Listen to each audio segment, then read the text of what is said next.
Kim.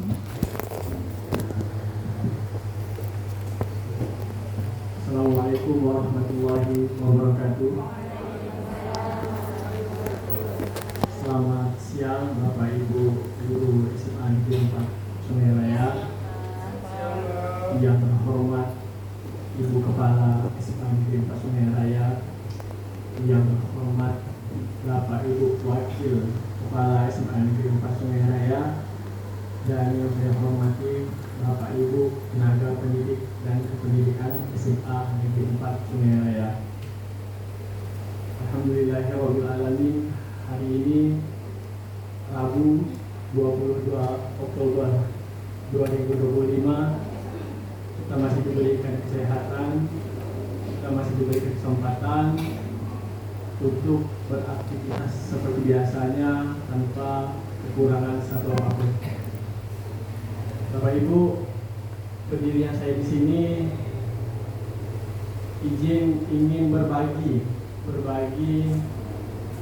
terkait dengan materi dari BIMTEK, bimbingan teknis yang saya ikuti beberapa bulan yang lalu, tepatnya dari tanggal 4 sampai 7 September 2025.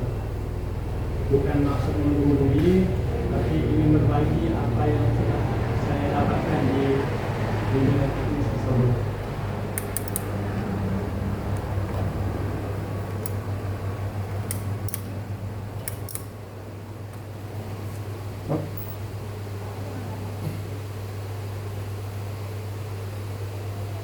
Ya, jadi dari beberapa materi Bapak Ibu, kami mendapatkan 7 materi, 7 jurus BK kalau di bahasa BK-nya. Ya.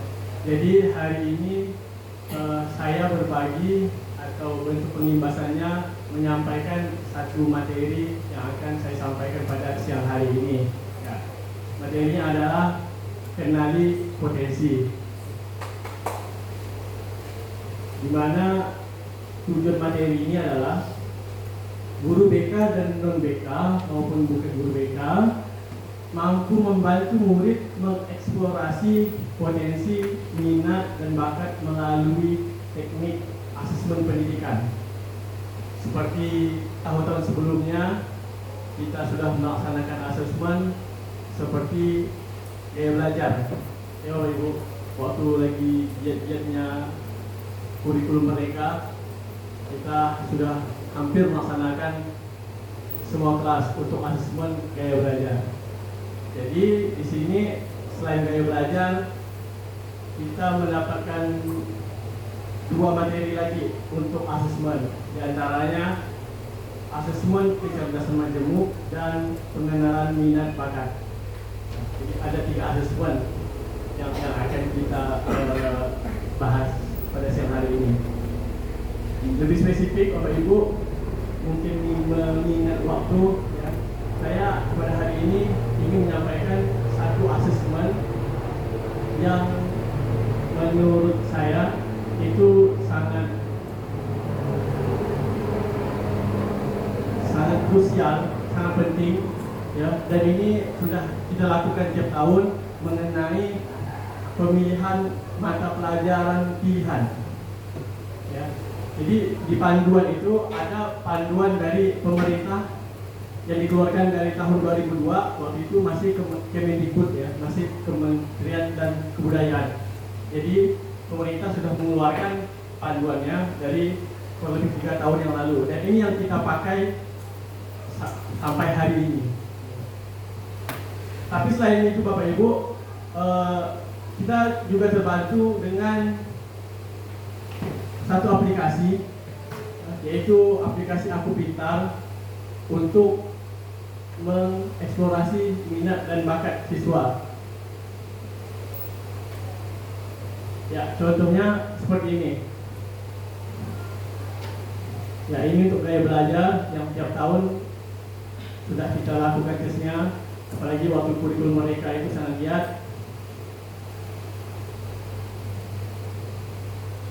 Ya, dan yang kita bahas adalah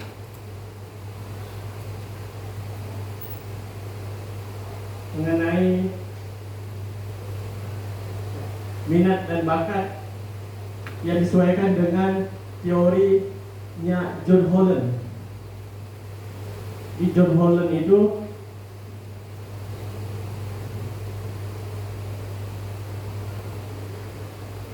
mengklasifikasikan atau menggolongkan minat bakat itu sesuai dengan kepribadian itu ada 6.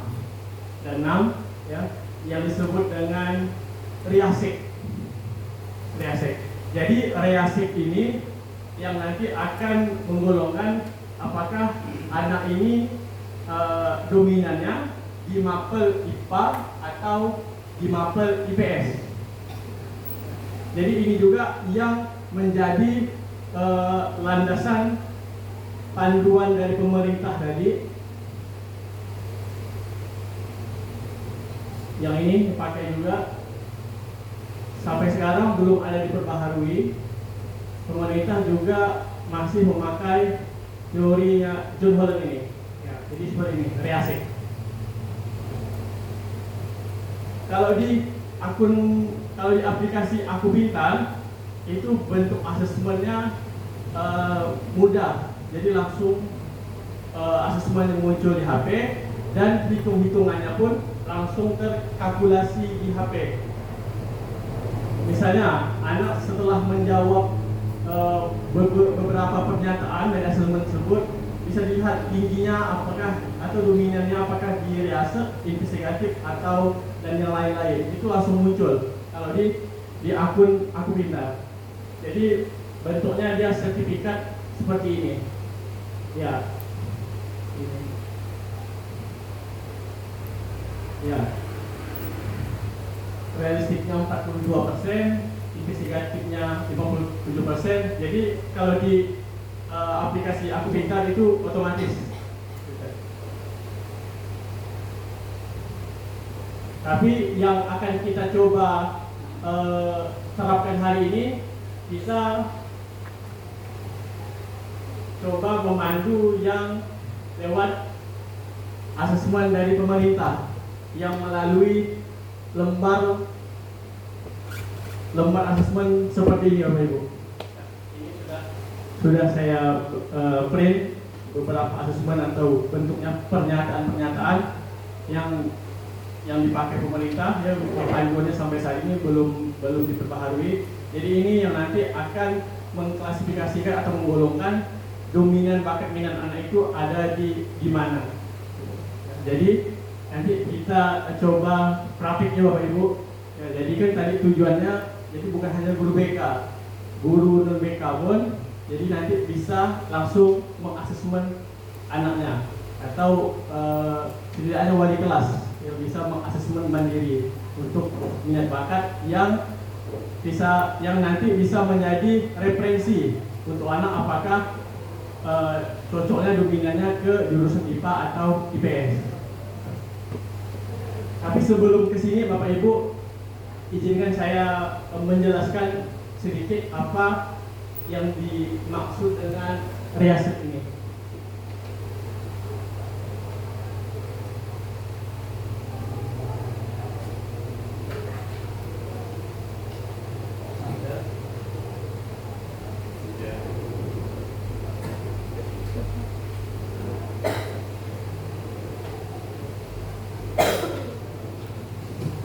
Jadi Bapak Ibu, reasik itu adalah tes psikologi dengan asesmen yang tadi berupa pernyataannya simple seperti aku suka ini, aku suka itu, aku suka A, aku suka B, yang nanti hasilnya dapat menggolongkan anak itu ada di mana gitu.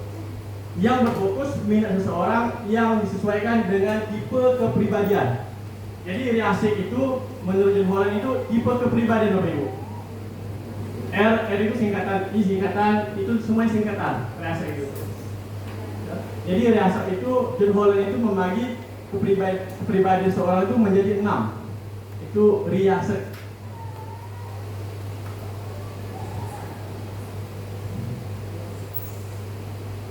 Ya, ini singkatannya. R itu realistik, I itu investigatif, A itu artistik, S sosial, E enterprising, C. konvensional. Jadi ada 6 kepribadian. Walaupun teori ini sudah cukup lama dari John Holland kita tahun 60-an, 1960-an, tapi masih dianggap relevan, masih dianggap sesuai dengan sekarang, dan pemerintah pun masih menggunakan ini, teori ini, karena ada beberapa sumber yang saya baca, asesmennya sederhana dan mudah diterapkan. Jadi asesmen tidak terlalu rumit. Ya, tujuannya untuk membantu siswa mengenali minat dan bakat alami yang menjadi panduan memilih jurusan di SMA kita. Ya, karena SMA kita hanya ada IPS dan IPA, ya. Jadi itu yang mana nanti anak itu yang bisa sesuai dengan kepribadiannya. Oke, lanjut yang pertama ke R, realistik. Ini karakteristik utamanya cenderung menyukai pekerjaan yang nyata, membutuhkan kondisi fisik dan bekerja dengan benda, alat atau mesin. Mereka adalah pemecah masalah praktis. Jadi realistik ini kalau dibahas sederhananya si praktis. Ya, jadi anak-anak yang praktis itu ibu itu termasuk kepribadian yang realistik. Contohnya yang terampil dengan menggunakan tangan atau hands on, seperti mengotak-atik barang, seperti menggunakan peralatan. Dan mata pelajaran yang mendukung itu mata pelajaran IPA, fisika terapan, kimia yang berhubungan dengan teknologi. Adapun profesi atau contoh bidang karirnya seperti teknik ya Bapak Ibu, teknik pertanian, teknik mesin, otomotif, arsitektur, dan pekerjaan konstruksi. Nah, jadi anak-anak yang si praktis ini dia dominannya ke mapel seperti fisika, si praktis.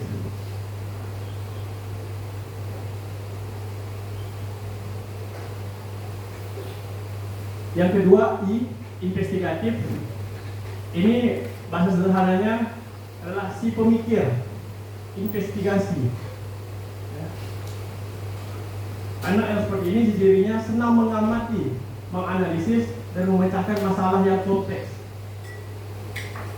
Mereka didorong oleh rasa ingin tahu yang tinggi dan secara intelektual. Jadi anak-anak yang suka berpikir mendalam, anak-anak yang mempunyai rasa penasaran yang tinggi, yang suka bertanya yang mungkin tidak hanya satu kali. Ini anak-anak yang tipenya si pemikir. Individu tipe ini sangat analitis, suka memecahkan masalah dan memiliki rasa ingin tahu yang tinggi.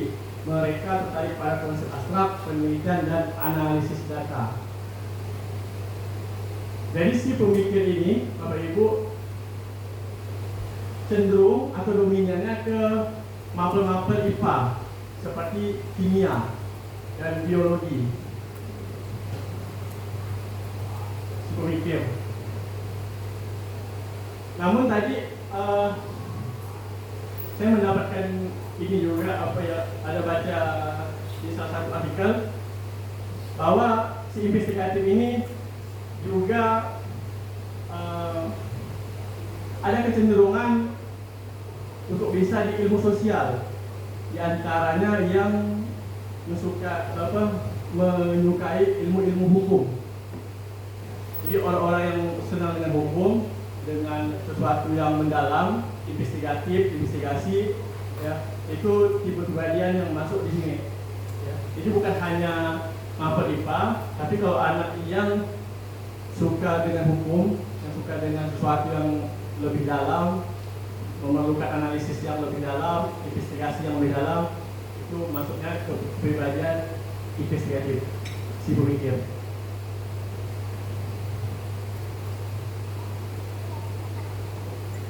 Yang ketiga, A, artistik. Ini si kreatif. Anak sebenarnya mapel jurusan yang dominan seperti bahasa, Bapak Ibu. Ini anak yang imajinatif, yang suka mengekspresikan dirinya dengan kreativitas yang tidak terstruktur dan fleksibel. Seperti orang-orang seni, Bapak Ibu, orang sastra, ini contoh beberapa tampilan atau kepribadian yang dimiliki oleh si kreatif. Contoh jurusan bahasa sastra, seni rupa, desain, grafik, musik, jurnalistik.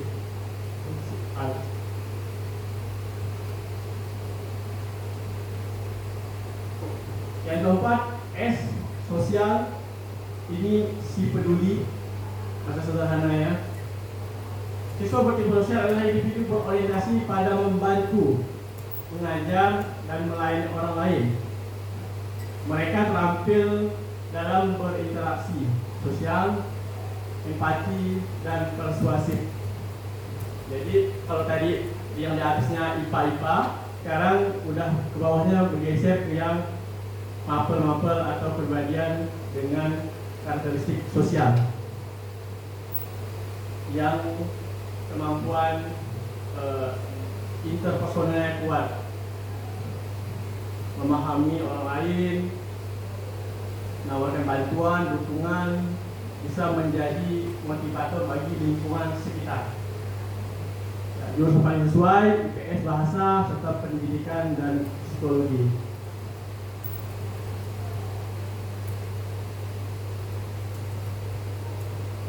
Ya, bergeser ke yang kelima. Tadi saya ada beberapa asesmen Bapak Ibu ke 10D.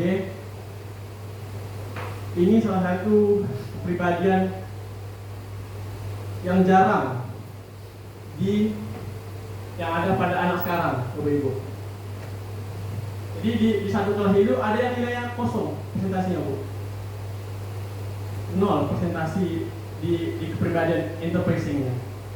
Intervention ini adalah anak yang unggul dalam peran kepemimpinan, orang yang pandai bernegosiasi, mempengaruhi orang lain dengan tujuan organisasi atau finansial. Jadi kalau ada anak yang antusias, yang energik, yang beliau memimpin, itu kepribadian entrepreneur, pemimpin. Dan ada satu kelas itu kosong. jadi apa ya? Saya udah heran sama Ibu. Kelas 10D tadi, Pak. Jadi satu kelas itu, Pak, tidak ada yang apa ya, mengklik pernyataan yang berkaitan dengan entrepreneur itu.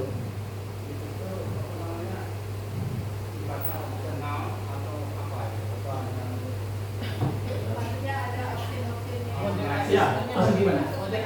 Alamiah sih berarti ya, alamiah itu. Iya, asesmennya berupa pernyataan-pernyataan yang berhubungan dengan kepribadian ini.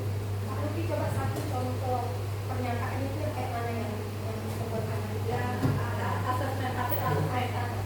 Enggak model bentuk kaitan. Ya, bentuk kaitannya.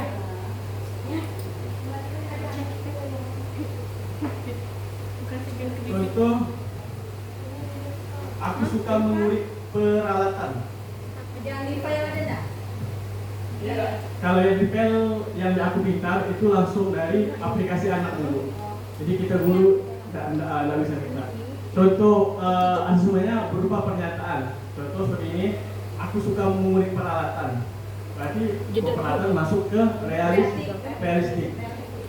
Ayo. Entrepreneuring nomor 5. Aku suka membuat target untuk diriku sendiri. Jadi pernyataan-pernyataan, ya Pak. Jadi bebas Pak. Dia jadi kalau di aplikasi itu acak. Nah, jadi dia tinggal milih. Ini cocok nggak untuk dirinya gitu. Jadi yang dipilih adalah sesuai dengan dirinya. Iya, kuesioner. Tapi Bapak Ibu asesmen gini kadang-kadang juga juga karena asesmen gratis ya Bapak Ibu. Kadang-kadang juga sifatnya bias, tidak objektif juga. Ya, tapi saya berusaha setiap melakukan asesmen meminta anak untuk mengisi sesuai dengan kepribadian sesuai dengan kepribadian mereka masing-masing, tanpa ada terkontraksi atau terdoktrin oleh teman-teman di sekitar. Tapi walaupun gitu Pak, tetap ada yang apa? Yang lain-lainnya itu Pak, yang terdoktrin. Nah itu mungkin sisi biasnya atau kepalitasannya kurang di situ Pak. Walaupun sudah berusaha kita menyampaikan, yuk ini untuk diri kamu masing-masing, isilah sesuai dengan kepribadian masing-masing yang ada di pernyataan-pernyataan tersebut. Tapi sisi bias atau tidak valid itu memang suatu error yang menurut saya tidak bisa dielakkan gitu. Kecuali kita ngatisnya mungkin ya ada tim, ada aplikasi yang mungkin standar dari yayasan atau gitu. Tapi kalau aplikasi seperti ini rentannya di situ, di bias gitu. Tapi tadi itu nol di kelas 10 dia buat. di kepribadian entrepreneur gitu. Aku suka memimpin kelompok atau suatu kelompok di kelas. Nah, jadi seperti itu pernyataan itu untuk kepribadian entrepreneur. Ya, jurusan cocok di bidang IPS seperti ekonomi, manajemen bisnis, akuntansi, hukum, dan ilmu komunikasi. Orang-orang ekonomi, orang-orang yang suka ngambil risiko, gitu. Cocoknya di si pemimpin ini.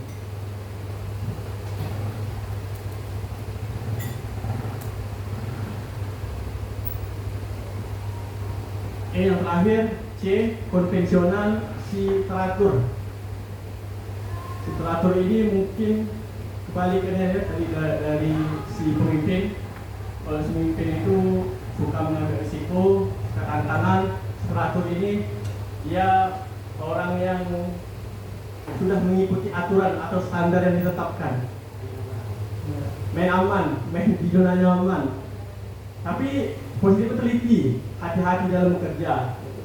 Nyaman dengan rutinitas, dengan lingkungan yang teratur. Tipe seperti ini biasanya profesinya seperti pengolah data atau pelayanan-pelayanan di kantor, administrasi dan sebagainya.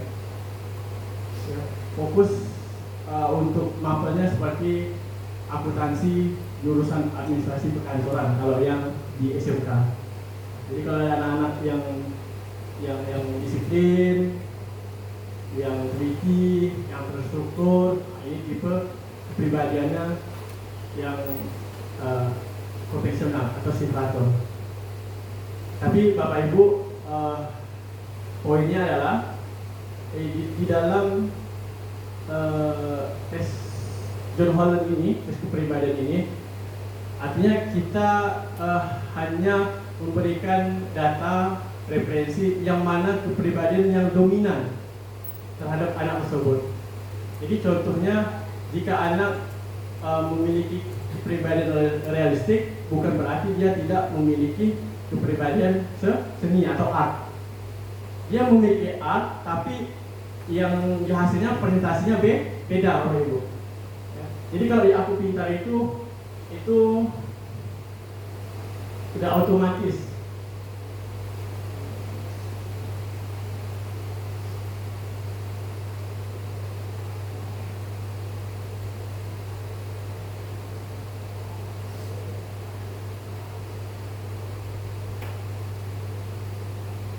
Ya, jadi kalau anak kepribadiannya tinggi di konvensional misalnya 85, bukan berarti di yang lain itu hasilnya 0.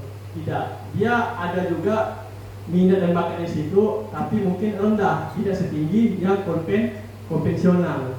Jadi kita mencari yang mana yang dominan dari anak tersebut. Seperti ini contohnya si Al-Fakir, ya. Dia tingginya di konvensional 85. Tapi bukan berarti dia tidak berminat di sosial. Sosialnya pun tinggi, itu 71. Jadi angka-angka ini yang dapat kita berikan, kita menjadi referensi anak untuk memilih jurusan di kelas 11 nanti. Apakah dia dominan di kepribadian yang kuatnya di mapel-mapel IPA atau di mapel-mapel IPS.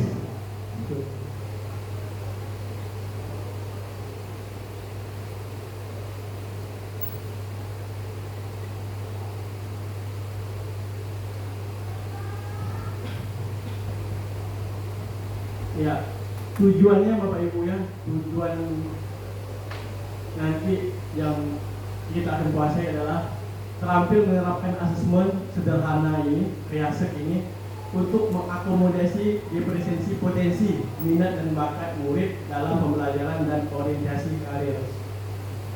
Ya, jadi tidak hanya guru BK, Bapak Ibu guru mapel pun atau wali kelas yang bisa melakukan asesmen sederhana ini. Mengapa pertanyaannya masih asesmen reasek? Karena yang saya baca asesmen ini sederhana dan mudah untuk diterapkan. Makanya pemerintah di panduan pemilihan mata pelajaran masih menggunakan asesmen ini, reasek ini.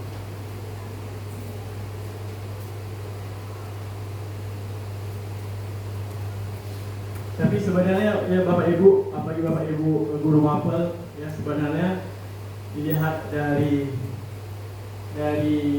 angka nilai dari pembelajaran sehari-hari, sebenarnya anak-anak pun sudah terlihat ya potensinya di mapel-mapel mana dia yang dominan. Tapi reasek ini memberikan referensi yang berbeda pada anak, ya. Bukan dengan nilai angka kemampuan akademis, tapi dengan sesuatu pendekatan psikologis. Jadi seperti itu. Ini menjadi pelengkap.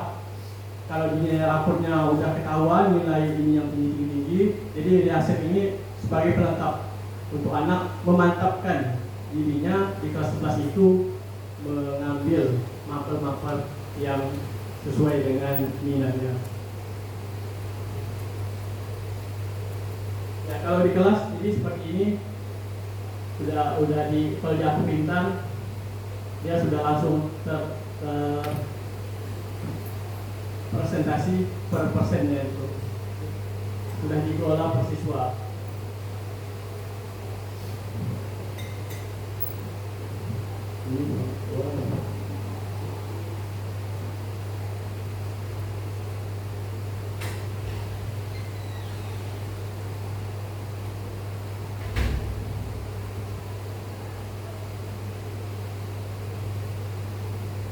Baik Bapak Ibu, sampai sini saya mohon tanggapan mungkin kritikan atau mungkin saran dari Bapak Ibu untuk saling berbagi di kesempatan pada kali ini.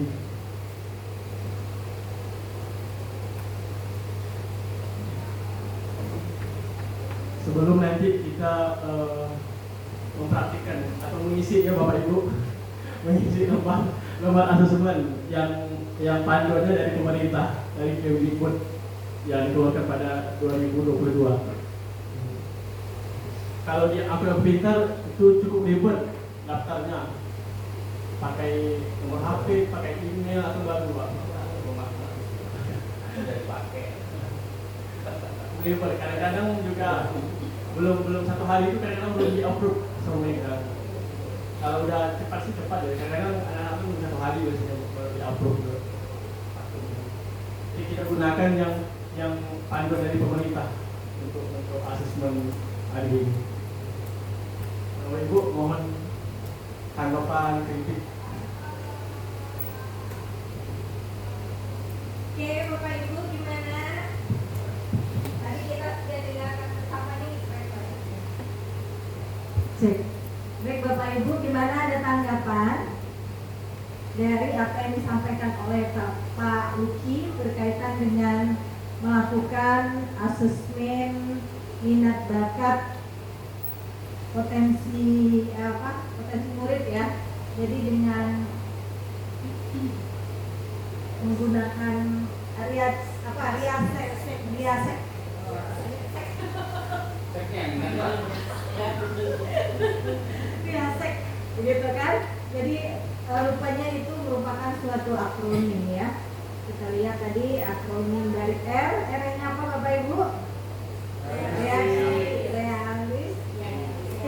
Ya, apa itu realistik?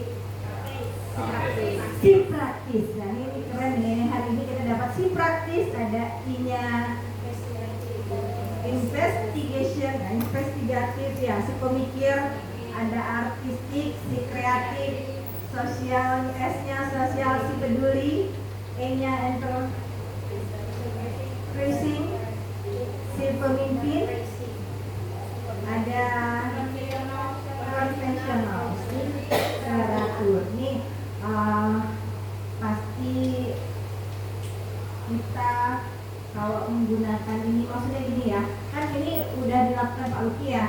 Nah sudah ada hasilnya ya Pak Luki ya. Nah Ya. mungkin ada respon Bapak Ibu. Nah silakan Pak Haji. Terima kasih banyak. Assalamualaikum warahmatullahi wabarakatuh. Waalaikumsalam.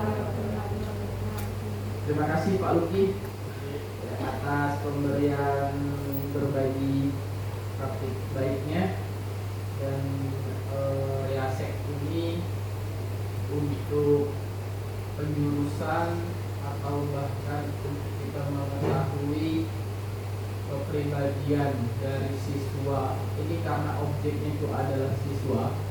Jadi kita untuk mengetahui, setelah diketahui itu yang belum saya jelasin.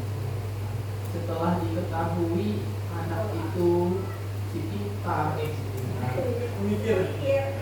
pemikir, si kreatif, si teratur, dan si apapun itu ya. Setelah kita tahu itu dominannya di mana, apakah ketika anak itu kan masih masa dalam perubahan, artinya tuh ini kan sebuah asesmen atau sebuah cara yang diterapkan untuk mengetahui ya.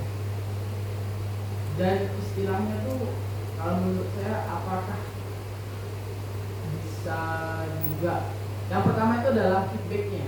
Feedback ketika kita tahu feedbacknya seperti apa. Yang kedua itu adalah bisa nggak sih kita merubah? Apakah misalnya dia udah tahu nih di segi asesmen ini dominannya si pemikir, tapi anaknya tuh kok nggak mikir gitu kan? Misalnya gitu ya, nah, seperti itu. Terus apakah kita bisa merubah? Terus lagi pertanyaan selanjutnya lagi, ini kan siswa ini kan masih dalam masa perkembangan, artinya bisa berubah. Apakah perubahan itu ada dalam suatu konteks di sini, mekanisme perubahan, misalnya indeks dia berubah, kemungkinan untuk berubah itu persentasenya ada? Kalaupun ada, kadang kan kita bisa tahu, oh ini pertama pemikir nih, ini bisa jadi nih berubah jadi absen misalnya. Karena dulu saya pemikir, sekarang saya nggak mikir. Gitu. Jadinya artinya gini, dulu saya mungkin saya cermin pribadi sendiri, dulu saya justru suka analisis gitu, tahu apa investigatif, saya suka gitu. Tapi sekarang kok udah berubah jadi males gitu, akhirnya kayak gitu. Apakah itu perubahan zamannya sekarang serba instan, atau contoh aja lah, dulu kita sering baca buku, sekarang baca teks AI gitu gunakan. Itu kan perubahan-perubahan itu kan pasti mengalami perubahan pada anak juga. apakah ada di sini gitu untuk menindaklanjuti hal tersebut tuh seperti apa? Terima kasih banyak, mungkin banyak tanyanya. Ini lagi kembali lagi pemikir nih. Terima kasih banyak. Assalamualaikum warahmatullahi wabarakatuh. Tapi ini kayaknya bagian yang mana nih? Bagian ini ya. Jadi Pak Aji ini bagian pemikir, analisis gitu ya. Jadi Pak Luki yang ditanyakan Pak Aji ada 3. Pertama masalah feedback. Nah, setelah kita melakukan riasek ini, feedbacknya apa kepada siswa dan apakah ada relevansi atau kesesuaian antara hasil dengan apa sikap tindak tanduk anak itu gitu kan? Apa relevansinya ada sesuai berapa persen kalaupun ada? Nah, oh ini bukan, ini relevansi ini kesesuaian. Yang terakhir, kalau antara data dan perilaku anak gitu kan, bakat minat anak ini terjadi berapa perubahan karena tadi berbagai macam faktor, teknologi, kebiasaan guru, dan apa ya, mungkin bisa komo-komo juga bisa gitu kan. Nah, berapa persen kalau ada perubahan? Silakan Pak Luki bisa dijawab.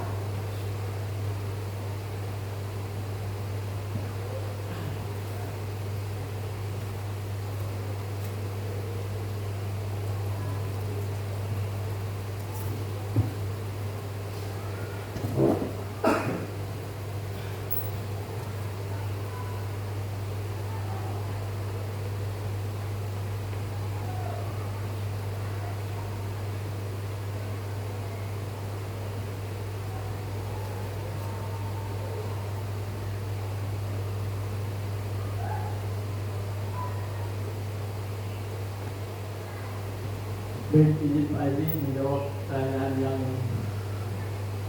menantang ya. Yang bagus gitu. Challenge diri saya. Ini mau untuk memikir. Oke, baik Pak Aji, tindak lanjut setelah melakukan riasek. Jadi setelah riasek kita langsung mereka kan mengisi nanti formulir itu di rumah. Ya, di rumah, isi di sini, isi di rumah. Setelah itu isi di sini. Setelah itu kita serahkan formulir pemilihan mata pelajaran. Ya, yang ini isinya di rumah. Ya. Tindak lanjutnya, kreasi ini yang saya sampaikan tadi, ini pelengkap anak itu memperkuat bahwa dia itu unggul atau dominan di mapel ini dari pendekatan psikologis dari asesmen tadi berupa pernyataan ya. Selain tentunya Bapak Ibu guru mapel memberikan nilai kepada anak yang juga menjadi referensi untuk anak, apakah anak itu bisa dilihat tingginya di nilai mapel IPA atau nilai IPS. Tindak lanjutnya saya menekankan bahwa saya tidak pernah mengintervensi anak harus sesuai memilih mapel dengan hasil ini, hasil riasek ini. Saya tidak pernah menekankan atau mengintervensi anak ketika realistik kamu ngambil IPA ya. Saya tidak pernah mengintervensi. Tugas saya sebagai guru BK hanya memberikan referensi, memberikan data dari sudut pandang psikologi bahwa anak ini dominan di mapel-mapel ini. Kemudian untuk anak memilih mata pelajaran itu tentunya suatu yang kompleks, yang luas, yang mungkin juga nanti diintervensi oleh orang tuanya. Anak-anak memilih mapel mungkin ada ambisi orang tua, mungkin ada ambisi di lingkungan, ambisi dia pribadi, cita-citanya, apa yang mendukung di lingkungannya. Jadi kompleks untuk anak-anak itu memilih mata pelajaran. Contoh, ketika anak ini kita temukan kuatnya di realistik, di IPA, tapi ketika orang tuanya mendorong anak itu untuk mengambil mapel IPS atau mungkin orang tuanya berambisi anak itu ingin menjadi seorang sarjana hukum dan sebagainya, maka mungkin anak itu akan mengikuti apa yang diarahkan orang tua. Jadi kalau untuk mata pelajaran, makanya saya selalu tekankan ini bawa ke rumah, diskusikan dengan orang tua dalam pengambil keputusan untuk pemilihan mata pelajaran. Jadi kalau ada nanti suatu di tengah jalan ada suatu yang tidak sesuai dengan anak, jadi ini sudah keputusan anak bersama orang tua, bukan kita yang mengintervensi. Kita hanya memberikan data bahwa anak ini dominannya di kekuatan mapel ini dan A, B dan sebagainya. Terus ya manusia itu berubah ya Pak Haji, berubah. Makanya saya selalu tekankan istilah ini, kalau kepribadian istilah sesuai dengan kepribadian, minat dan bakat apa yang kalian sukai, agar hasilnya valid, ya, agar hasilnya bisa mendekati kesesuaian walaupun tidak 100% dengan anak, tapi minimal kita bisa mendekati itu, ya, agar hasilnya bisa menjadi referensi untuk anak itu tuh. Ya, jadi mungkin setelah 2 bulan 3 bulan anak itu berubah, hasilnya bisa berubah. Hasilnya bisa berubah. Mungkin nanti ada yang A-nya menurun, tapi I-nya, investigasinya menaik. Itu bisa terjadi. Ya, mungkin dipengaruhi oleh lingkungannya, mungkin dipengaruhi karena minatnya yang berubah, dipengaruhi mungkin ketertarikannya yang berubah terhadap suatu mata pelajaran, itu mungkin saja terjadi. Karena pada dasarnya inilah hasil yang ditampilkan sesuai dengan pilihan anak-anak itu sendiri. Jadi, terima kasih, itu baik.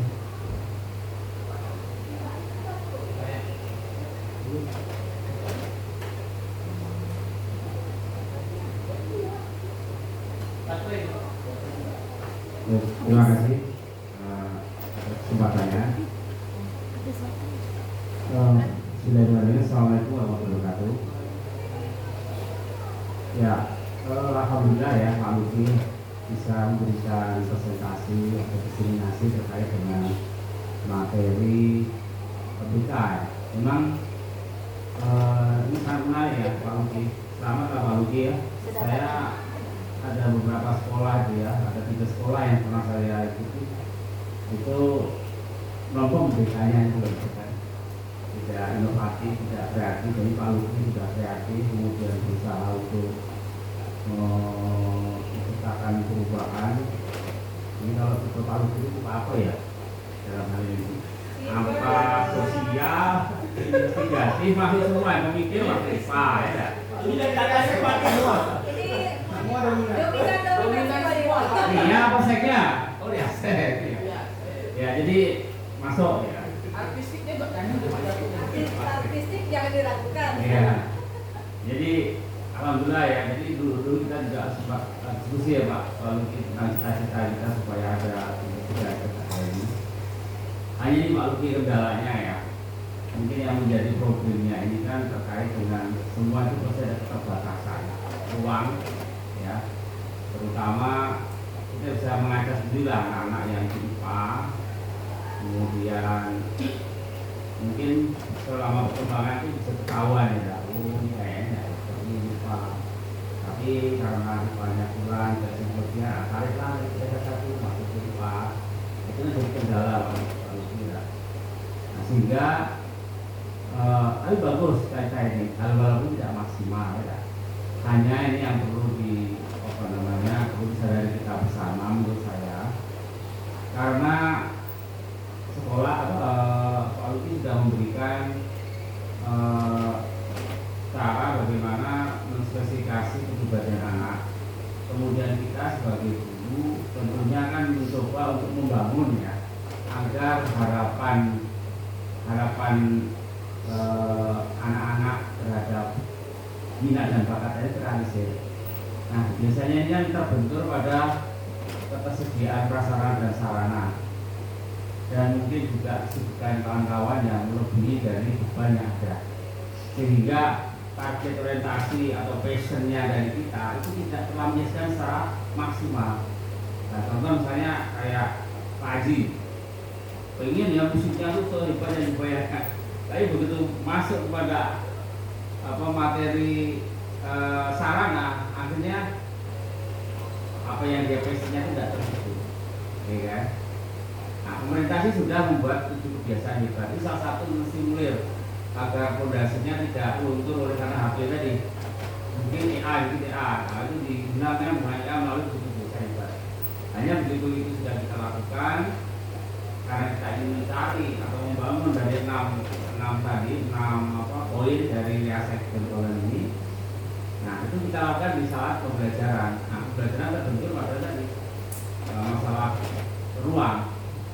Contoh laboratorium ya, kita kan sebenarnya ingin dengan BPA itu pipa masuk di dalam ruangan karena masih kunci buka lagi yang lewat sana sehingga mereka yang punya yang misalnya yang jenis kreatif ya juga si pemikir tadi si investigatif itu tidak bisa sepenuhnya bisa diberikan, nah, sehingga kan menjadi kendala ya kan? Akhirnya harapan untuk bisa lebih maksimal tidak bisa dimaksimalkan. Jadi itu saya rasa tantangan yang mesti kita sadari dan kita perlu juga membangun kreativitas. Artinya keterbatasan ini bagaimana supaya kita mencari alternatif, ya alternatif yang bisa kita gunakan walaupun sederhana. Karena untuk membangun dari reasak ini agar pribadi mereka bisa terbangun untuk menunjukkan pribadinya supaya maksimal. Tapi alhamdulillah kita sadari semua ya dari apa yang kita berikan itu yang termasuk pembiasaan ibu itu juga sudah saya rasa bisa membantu untuk membangun reaksi ini juga bisa lebih maksimal. Hanya tadi beberapa hal yang terkait dengan pembelajaran itu perlu cari alternatif supaya lebih bisa kebiasaan. Misalnya kebiasaan masalah kemarin itu kalau safra ini kayaknya saya belum bisa menemukan safra itu definisinya seperti apa itu. Nah, tapi kalau misalnya kayak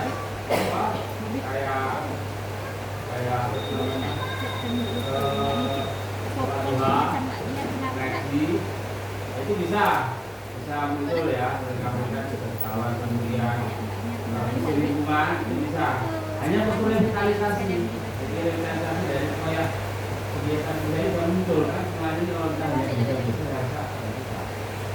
Jadi ini bukan pertanyaan apa ya, hanya renungan ya. Terima kasih. Assalamualaikum warahmatullahi wabarakatuh. Waalaikumsalam warahmatullahi wabarakatuh. Tadi sebenarnya tadi tidak sepakat nih dengan Bapak. Kita mengintegrasikan pembiasaan kita tuh udah luar biasa bagus. Tapi memang kayaknya kita harus gimana biar muncul ini. Walaupun memang udah muncul nih ya Pak. Ini sekalian ini masukkan ya. Ada si yang R tadi itu realistik, si pemikir, si kreatif, peduli, si pemimpin dan si teratur.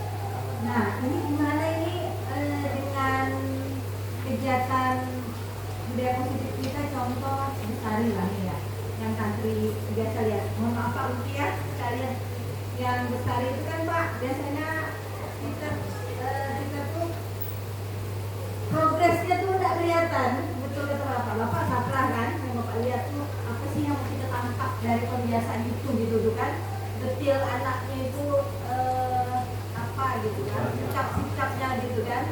Nah, kalau saya malah Bestari itu karena di belakang biasakan jadi anak tuh jemput ya kan, coba kita perhatikan cabut itu terus. Nanti minggu depan itu lagi. Terus apa nih gitu kan? Untuk memicu si kreatif, si peduli, si pemimpin ini memunculkannya nih. Berarti kan dari kita nih harus mulai nih. Misalnya minggu ini kita suruh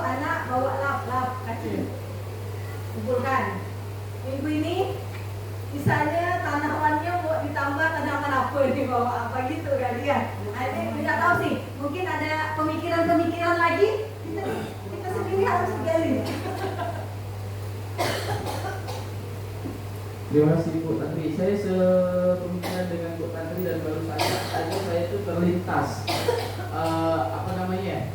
Terlintas maka saya mau membicara ya.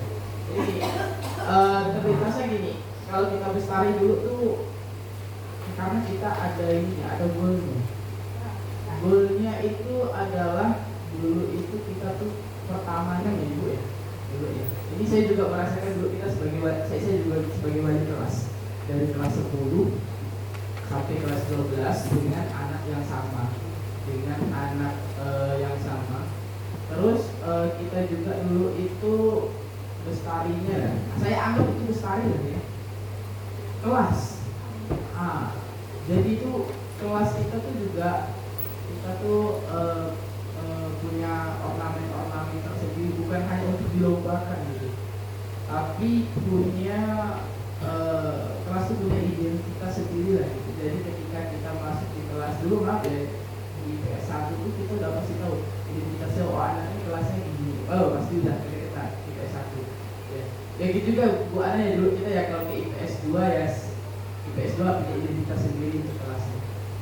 Terus untuk tamannya juga sendiri itu dulu kita tuh ada plot-plot tempat gitu, misalnya di kelas dulu itu kan kelas 11 IPS 1, kebetulan kelas saya itu di kelas yang sekarang kelas 10D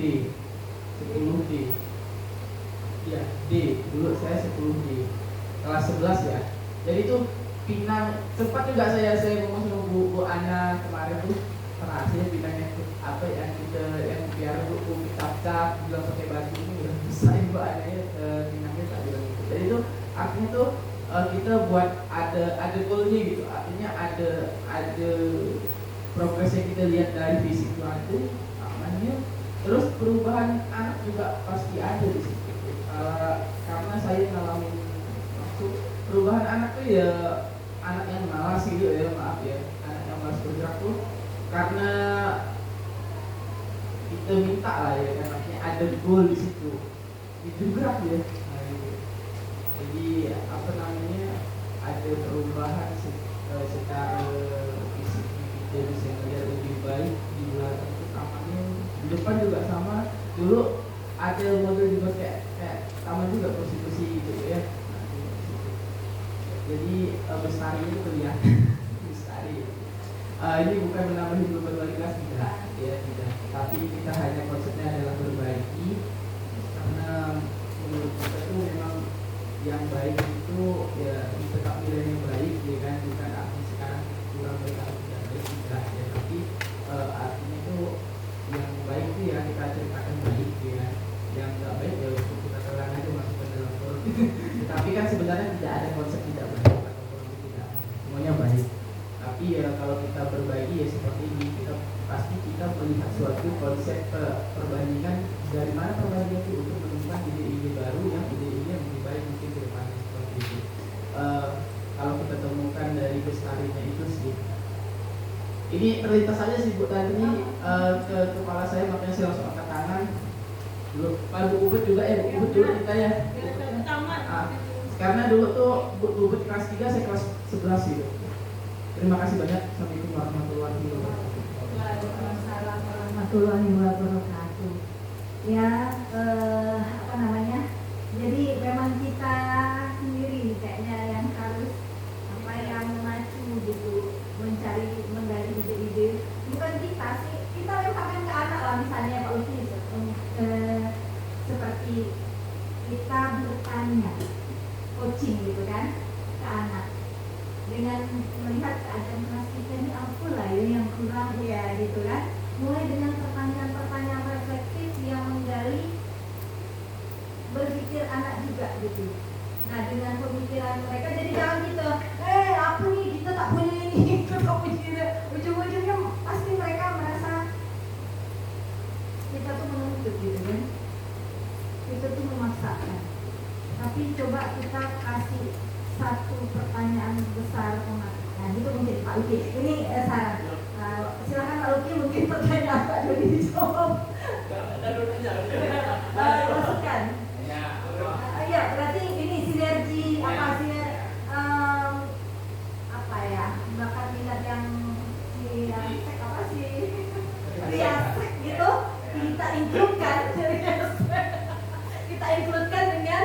kebiasaan positif kita tunjukkan, ojol kan. Baik, mungkin mau buat pertanyaan apa pernyataan atau apa yang sifatnya konklusif atau Konkret. kesimpulan tak usah. Jadi intinya tadi kita kan menjadi jemput bola dari Pak Luki. Pak Luki sudah ini kan, kalau sudah jadi kemudian orang tua kan sudah ada apa namanya referensinya ini bla bla bla bla kan di kelas masing-masing. Nah tugas kita kan intinya, tugas kita bagaimana kita membangun agar harapan dari si anak dan orang tua itu matching. Nah kalau misalnya biasa-biasa apa kita tahu ini tapi hanya tataran teori kan, praktiknya tidak dilaksanakan, ya hasilnya tidak maksimal, masih terpendam ya. Harusnya awalnya B atau C bisa B bisa A, tapi padatnya ke B, potensialnya itu tidak tergali. Jadi begitu kuliah dia masih mencari lagi identitas karena belum ketemu saat di sekolahnya Bang. Karena betul kalau seni saya gampang seni ya, mungkin ada yang menyebabkan gitar atau apa, tapi karena apa ya dan waktu yang mungkin ya pendengarnya Pak ada atau apa kesibukan dan segala macam sehingga tidak terbangun, ya akhirnya terpendam. Padahal kalau ada barangnya, ada waktu, ada tentornya mungkin materinya besar. Nah hal-hal yang kecil yang mungkin bisa kita bangun sama-sama dari pemahaman kita tidak reasak ini, ya kan? Pada si praktis, si pintar, si kreatif, si peduli, enterprising, atau mungkin dan si teratur. Nah itu kita terima, kemudian kita aplikasikan ke siswa. Karena memang tidak sepenuhnya pure klasifikasian atau apa pengidentifikasian terhadap kepribadian itu 100% kita bisa tepat, tidak. Contohnya di kelas 12 nih, 12 A ya lumayan, tapi masih ada yang error-error sedikit ya Pak ya, yang tidak masuk. Tapi ya lumayan gitu lah, lumayan. Artinya ya kan tadi kebatasan ruang. Nah kita bangun supaya tadinya yang C bisa B atau yang B bisa A melalui daya nalar kita, daya pemikir kita, daya kemampuan praktis kita, dan kita sebagai guru itu bisa dibangun melalui pertanyaan-pertanyaan Pak itu bagus kok, perfektif. Yang penting kita melempar isu, membangun ide. Nah nanti kepribadian itu akan muncul. Wah ini kayaknya suka malas rasanya. Udahlah, kamu tukang ngelap aja lah di kaca, gitu ya. Tukang kaca lah. Wah ini kayaknya kurang cocok. Ada, kamu tukang lampu suka gali-gali gitu. Wah laki-laki ya. Wah kamu ngecat tembok ya kali ini. Kamu seneng kayaknya suka ngecat tembok. Kamu suka bulo ya, suka kamu ngepel ya bagusnya. Jadi kita yang memetakan supaya apa namanya, pertama dulu tadi kepuasan anak kan ekspektasi ya tercapai, mereka puas, akhirnya kebiasaan hebat itu bisa masuk mulus gitu. Nah, jadi gitu. Ya. Maksudnya tuh dalam gitu.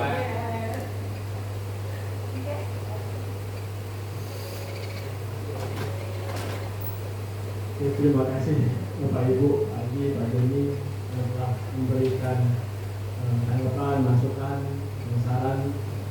Selanjutnya mungkin boleh kita mengisi asesmen, ya boleh mengisi asesmen kita sama-sama. Bapak Ibu makan dari belakang.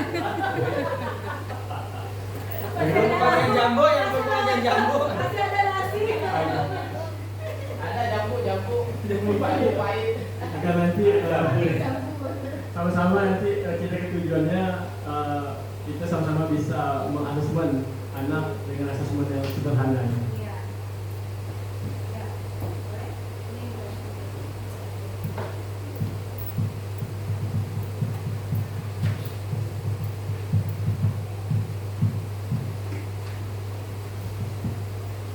Sebenarnya Pak Luki, ini juga kalau hasil yang sudah dilakukan Pak Luki dengan anak-anak bisa juga dibagikan dengan guru-guru bidang studi ataupun dengan wali kelas. Jadi kita itu punya satu rujukan gitu kan untuk apa ya namanya ya sebagai rujukan kita gitu. Oh si anak ini ternyata si pemimpin, si teratur. Jadi itu seperti kita mudah mendiagnostik dalam proses pembelajaran. Walaupun mungkin tidak menutup kemungkinan berbeda dari hasil yang tadi itu, gitu kan?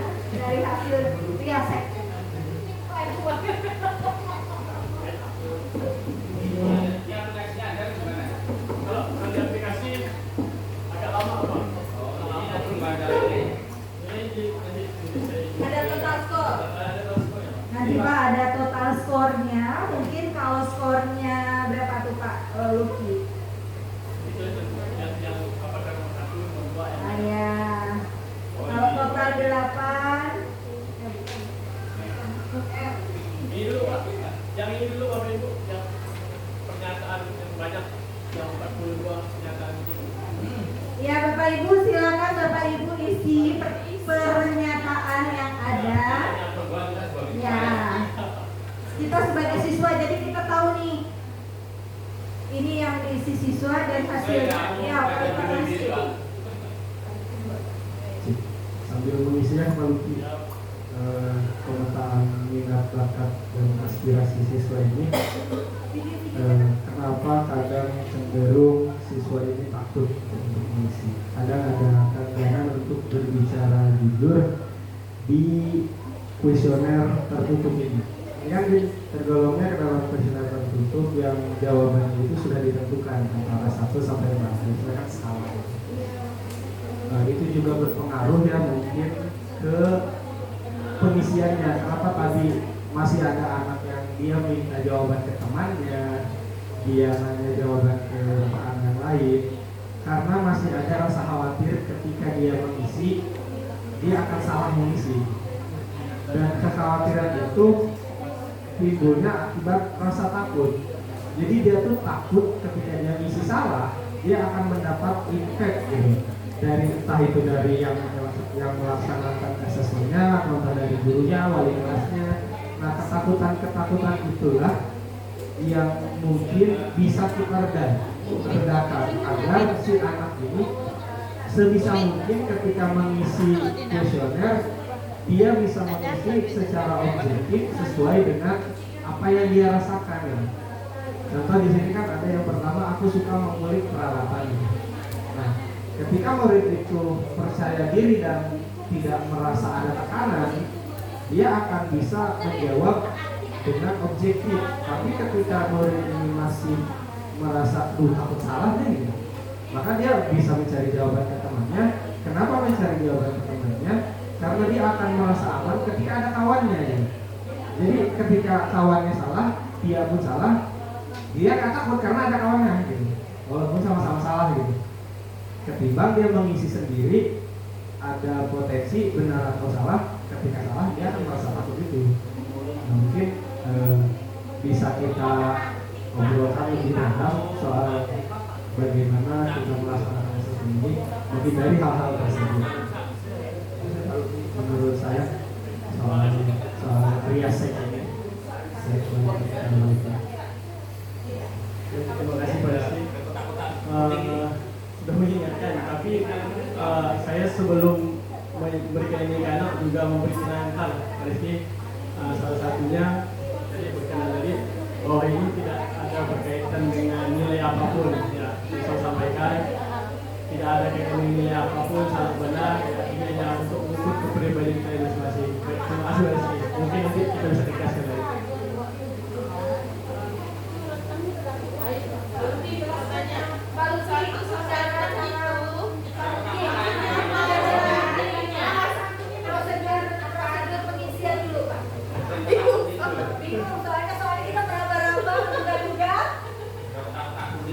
Baik Bapak Ibu,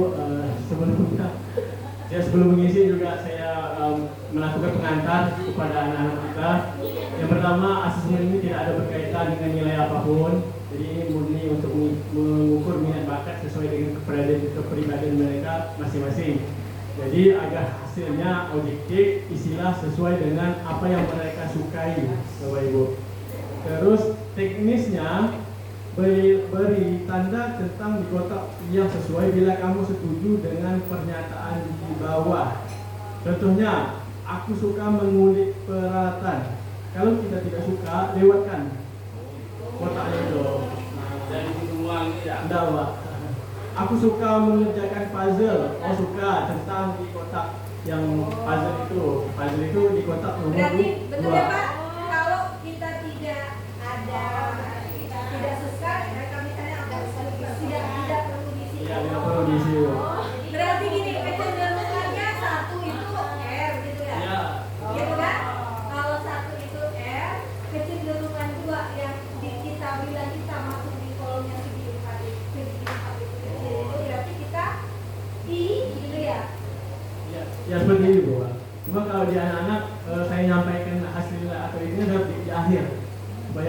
dia tidak menerka-nerka Ibu. Jadi Tidak dia, pure. nah, dia tidak ini akhirnya kalau kayak gini kan ya, oh aku udah tahu dari aku kayak gini. Jadi dia hanya mengisi apa yang dia sukai dari pernyataan-pernyataan tersebut. Oh, hanya simpang Kalau ngomong. kasih tahu di awal dia belikan semua. Iya, ini dia apa?